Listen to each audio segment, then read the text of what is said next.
Welcome to CURES, the digital show and podcast. I'm Kara Sundlin. We like to explore the cutting edge of wellness. And today's podcast is sponsored by the Center for Advanced Reproductive Services for state-of-the-art fertility services in Connecticut. Well, there is no doubt the pandemic has taken a toll on teens. And in one way that's really hurt them is perhaps with negative body image. So my guest today is the founder of Gozen.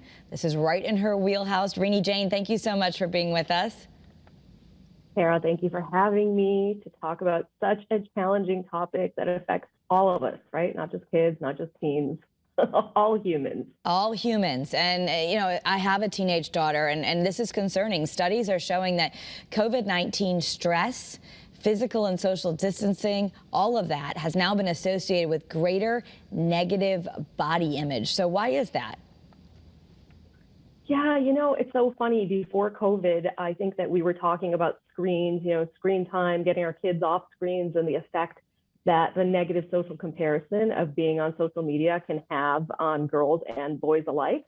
And then COVID hit and they were on screens. All we could do was put them on screens, right? So I think that screen time definitely has had an effect. There is a huge correlation. I think that kids are seeing themselves, even if they weren't on social media, they were in virtual classrooms. So they're seeing themselves on screens, in the camera all the time. And so the comparison becomes very, very real for them, very immediate for them in a way that we've never seen with any generation. There was a lot of, increase in childhood obesity. So there was a couple percent increase during COVID over the last 2 years, which is a big bump.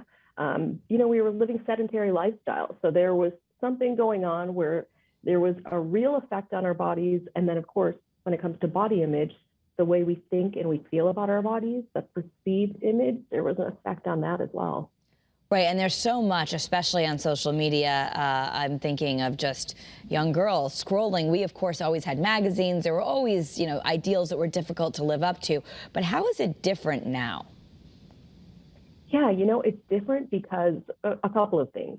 One is if we're just consuming the information, there is this never-ending scroll, right? These screens are designed to feel like they're never enough. So when we're on TikTok, when we're on Instagram, and I think there is a condition in the thumb now with scrolling, there's something that I don't know what the diagnosis is, but kids literally can't stop. They're made to keep scrolling. And so we didn't have that. When you finished a magazine as a kid, you finished the magazine, right? You consumed a finite amount and it probably affected your brain somehow. But for kids, they are continually on these things and they are designed to feel like they are never enough. Now, everybody on social media, but most people are living some kind of filtered, highlighted lifestyle. So your images are filtered, right? Your videos are filtered. I think you and I were even chatting about how we're on Zoom right now and our faces probably have a little bit of a touch up. So we're not seeing reality and we're seeing highlight reels. And so no matter how grounded our kids are, no matter how grounded we are as parents, this is going to affect them. This is going to affect them. They're seeing kids their age, giving makeup tutorials and fitness tutorials. And it's not a bad thing to want to look great. It's not a bad thing to want to be fit, but kids are struggling with, what? I'm not whole as I am. When our kids come into this world, they feel whole. They look in the mirror. They don't think about how many likes they're getting. They don't think about what they're wearing. They don't think about their hairstyle. I had a really hard time getting my daughter to even brush her hair as a kid. But as they start to get older, all of those things on the outside start to affect how they perceive themselves and their identity. And we're entering into crisis mode here. Yeah, when you say crisis mode, we're talking specifically about negative body image. And again, you're comparing yourself to a filtered image or perhaps the idea that a product is being sold to you that says you're going to have these great abs if you buy this. So especially with, I would guess that teen girls are a little bit more susceptible to the body image problems because of just how it's marketed to young women. But what do you do about it? Yeah, what do you do about it? So I think that we need to explicitly teach certain things to our kids, that what they are doing and the habits that are being cultivated and the addictions, frankly, are having effects on their brain. And we need to teach our kids to really have power over the power button. When I'm talking to kids, when I let them know if they're holding a screen, that screen actually wants to have power over them. No kid wants a device to have power over them, that they have power over the screen and not the other way around. So one thing we can do is not take the tech away, because the tech is there, right? But to teach our kids to live with it mindfully. So really it's about, okay, before you pick up this device, whether it be your phone or your iPad or whatever, you are going to scroll with a goal. So before you even go into it, you are going to be mindful and decide, what are the 3 things or the 2 things I want to do when I'm on this device, right? You have a goal in mind. And then you begin to catch yourself, because again, yes, this is specifically about body image, but it really is about getting off that screen to know, and living in reality and living in the real world, so we can see real people and how they live and what they're doing, and not live in these screens. So one of the things is to scroll with a goal. That's what I call it, having a goal when you're scrolling. And another thing we really need to do is that, when I was growing up in the 80s, we were hammered with diets, and there were models and TV actors, and there were things that affected our body image, but it wasn't constant. And I didn't feel like I need to go out and buy this product. I need to take part in this fitness routine.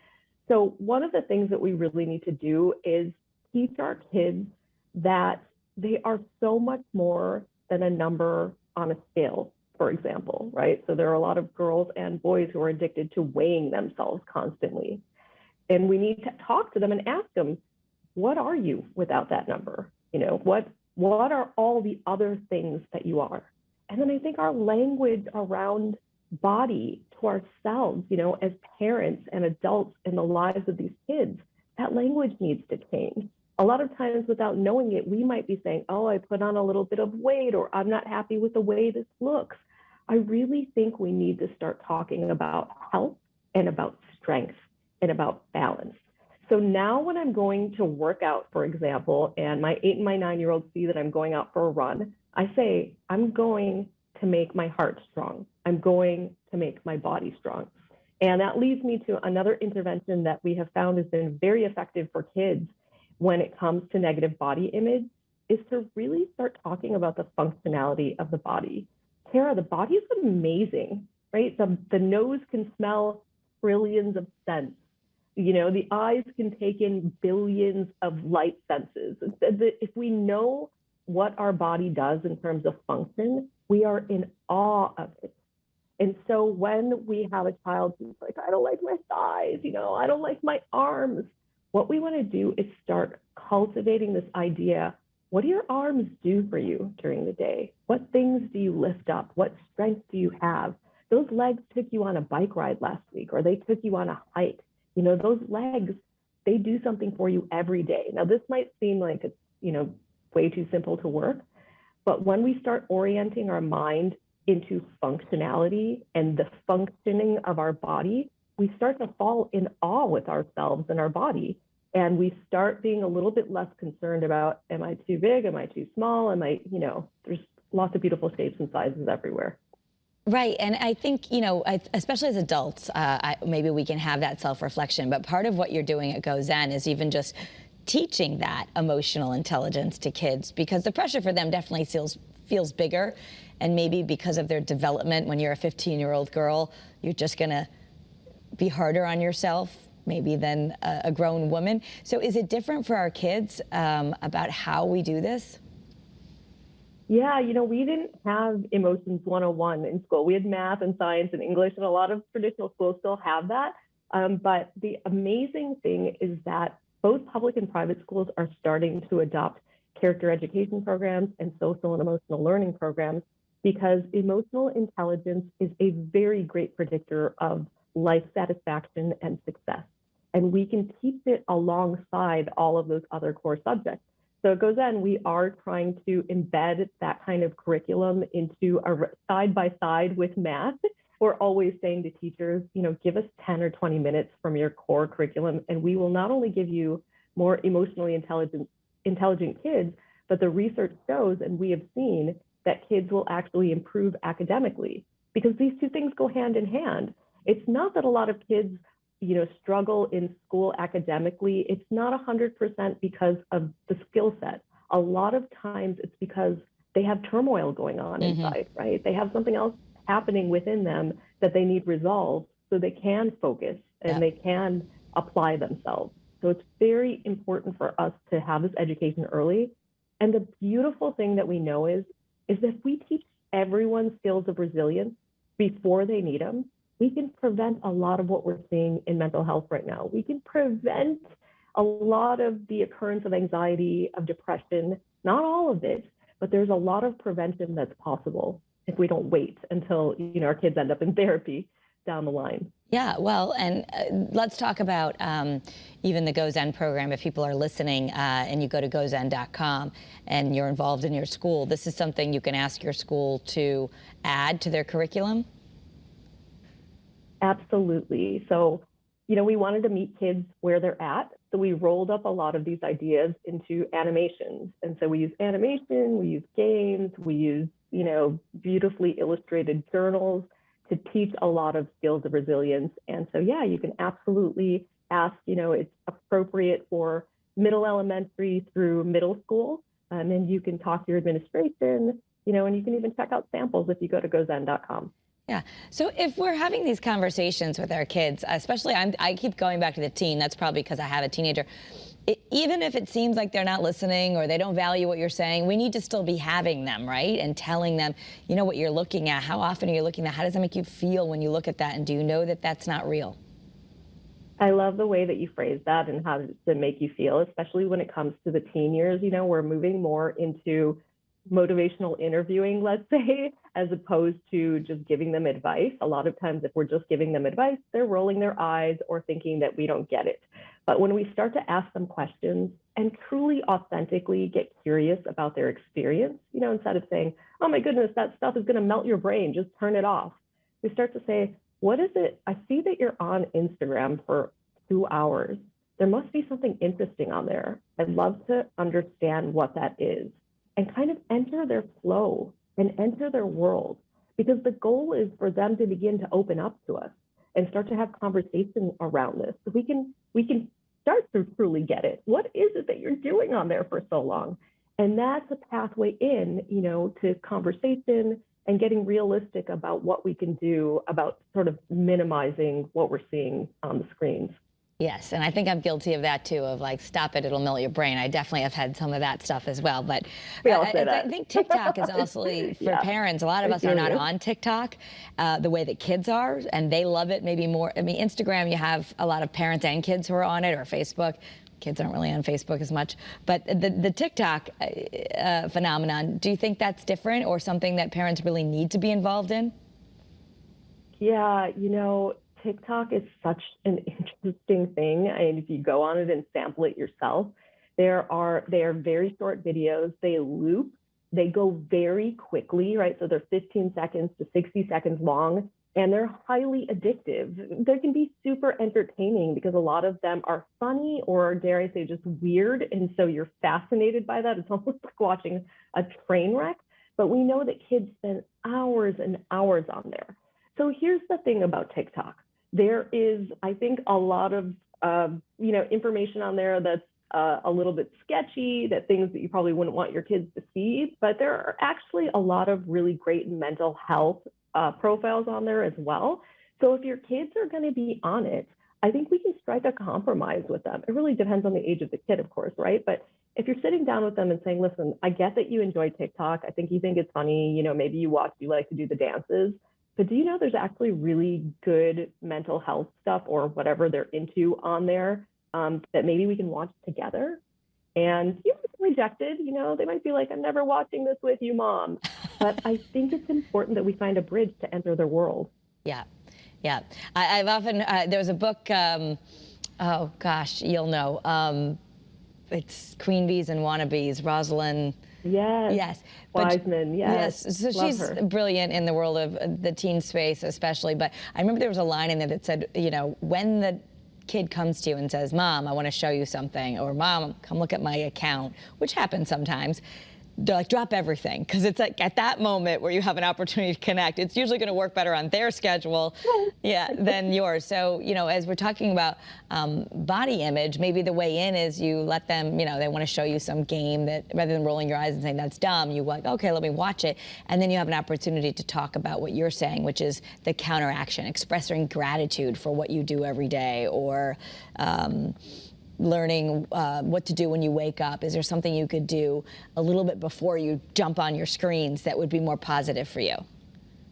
Yeah, we are fighting an uphill battle when it comes to body image, and we don't want to get to the place where all of a sudden we start to hear the self-loathing. My goodness, I hate X, Y, and Z about myself, because that statement comes out after there has been buildup inside, after there have been thoughts inside, there's been some anxiety, and it eventually spills out, usually as a cry for help, saying, I don't really want to hate this part of myself, but I do.